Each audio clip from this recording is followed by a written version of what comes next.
Atom!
Bismillahirrahmanirrahim. Assalamualaikum warahmatullahi wabarakatuh.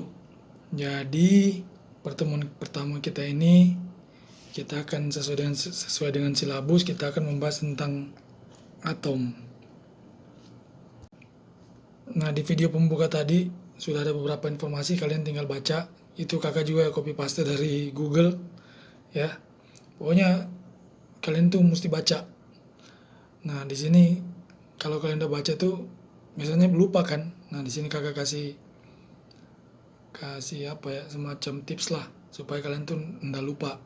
Jadi kalian kalau misalnya belajar materi tentang kayak ginian tuh banyak cerita apa, kalian tuh buat diagram kayak gini nih. Nah, diagram ini gunanya untuk membuat kerangka berpikir. Jadi kalian tuh tahu alur ceritanya, tahu apa-apa aja hal yang penting. Jadi kalian tuh nggak misinformasi ketika dapat materi-materi yang kayak gini. Nah, jadi di sini kakak udah buatin kalian diagram. Ini menurut saya, tapi kalian juga bisa buat tuh. Kalau perlu kalian buat juga ya. Jadi caranya tuh buat diagram kayak gini nih. Jadi saya hanya kasih tipsnya biar kalian tuh nggak lupa. Nah, jadi di teori-teori model atom ini kakak bagi 3 bagian, yaitu atom. Sebelah kiri itu tentang membahas atom itu terdiri atas apa aja, kemudian ini eksperimen apa, kemudian yang ke kanan itu model-model atomnya. Nah, kalian juga bisa baca tuh materi yang pas pembukaan tadi tuh ya. Nah, sekarang kita ke kiri dulu. Atom itu bisa dipecah lagi jadi proton, neutron, dan elektron. Proton, neutron itu adanya di inti atom. Nah, elektron itu diketahui dari eksperimen sinar katoda oleh J.J. Thomson, tapi nanti di pembahasan eksperimen. Begitu pula dengan proton dan neutron itu ditemukan oleh Chadwick itu lewat eksperimennya kan. Nah, ini udah gitu aja, nggak perlu jauh-jauh.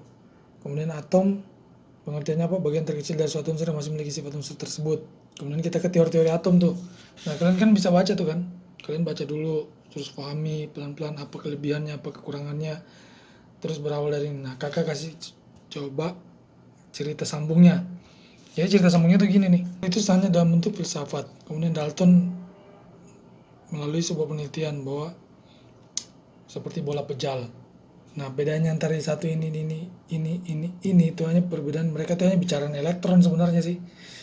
Jadi nggak usah kalian lihat ini, cara ingatnya tuh kayak gitu. Jadi Dalton bola pejal, kemudian datang Thomson, tinggal kasih elektron di sekitar bola padat itu, karena dia menemukan ada elektron tuh lewat percobaan sinar katoda kan. Karena sinar dari katoda itu tiba-tiba belok ke medan magnet yang positif, berarti ada elektron kan. Nah, di sinar katoda itu kan disebut elektron. Jadi elektron itu bermuatan negatif tuh, karena dia belok ke momen magnet yang positif. Nah, setelah ini Thomson itu elektronnya nempel kayak kismis di roti kismis. Nah, si Rutherford bilang itu ada rongganya tuh, jadi si elektron ini nggak nempel di inti, tapi punya lintasan yang bergerak mengelilingi inti kan. Nah, punya lintasan itu, tapi lintasan di sini si elektron ini itu bisa sembarang aja, yang penting lintasan. Nah, si Bohr itu datang lagi, oh enggak, lintasan itu harus ada energinya. Jadi dia nggak sembarang lintasan, jadi lintasannya itu diatur berdasarkan tingkat energi. Nah, kemudian diperbarui lagi oleh model atom modern.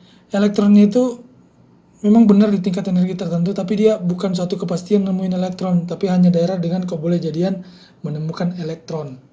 Gitu ya. Jadi cuma gitu doang. Udah beres. Jadi di sini tadi tanpa elektron, di sini elektronnya nempel di bola itu.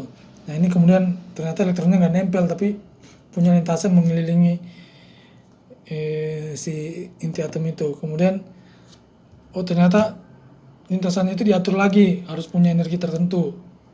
Nah, si bornya ini diperbarui sama atom modern bahwa emang benar ada tingkat energi tertentu di lintasan, cuman bukan bukan dengan daerah kepastian, tapi dengan daerah kebolehjadian yang disebut dengan orbital. Gitu. Ya, nyambung ya. Kemudian ada atom, kalian tuh bisa baca eksperimennya, banyak juga tuh, kalian tinggal nonton dan tinggal kalian pahami. Yang jelas intinya gini nih. Elektron ditemukan oleh sinar katoda yang kemudian J. Thomson dimodifikasi pakai medan magnet, kemudian dia belok ke arah yang medan magnet positif, berarti elektron itu bermuatan negatif. Tapi ketika dihitung massa elektron dengan massa atom, itu ternyata masih jauh banget bedanya. Nah, si Goldstein curiga kan. Pertama, satu, dia bermuatan negatif, sedangkan atom itu netral. Berarti harus ada satu partikel lagi dong yang netralin muatan itu. Jadi Goldstein temukanlah proton. Proton itu yang bermuatan positif dengan punya massa. Nah, kemudian dilanjutin lagi dengan Rutherford. Rutherford curiga kan. Kenapa curiga? Karena massa proton itu ketika dihitung dengan massa atom tuh nggak sesuai, ya kan? Berarti masih butuh ada lagi satu partikel yang menambahkan dari massa proton sehingga sama dengan massa atom. Nah, lewat hipotesa itulah Rutherford ini kemudian ditemukan oleh James Chadwick, ditemukan neutron. Dia tidak bermuatan, tapi dia mempunyai massa yang hampir mirip dengan proton, yang jika dijumlah dengan massa proton dan massa neutron itulah massa atom gitu. Jadi itu eksperimen yang membuktikan ada elektron, proton, dan neutron. Begitu jalan ceritanya. Oke? Dan itulah teori model atom. Dan kalian harus baca ya.